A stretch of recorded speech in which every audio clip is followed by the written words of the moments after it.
Hello YouTube viewers, thank you so much for tuning in, and today I have this beautiful piece to share with you. I bought it at my favorite thrift store for just $2 and I'm almost out of words for it.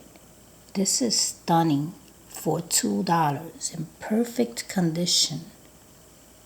Now, it's not miniature, it's not the 1.12 scale size that I use for my doll houses, but it's perfect for my Santa creations at Christmas time. I do have a Santa that would be perfect for this fireplace. Imagine this fireplace with the tree beside it, a nice rug in the middle and some furniture around it, a nice wall behind it. So this will come back in a special creation for Christmas.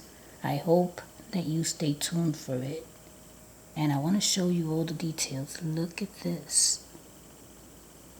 I tell you, there's nothing wrong with it. It's intact. Nothing is chipped. Beautiful.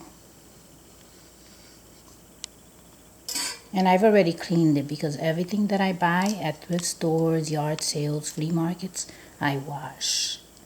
So I've already cleaned it and I wanted to bring it to you up close so that you can enjoy all the details. And again, like I said, this will come back for Christmas and I hope that you stay tuned. And thank you so much for watching.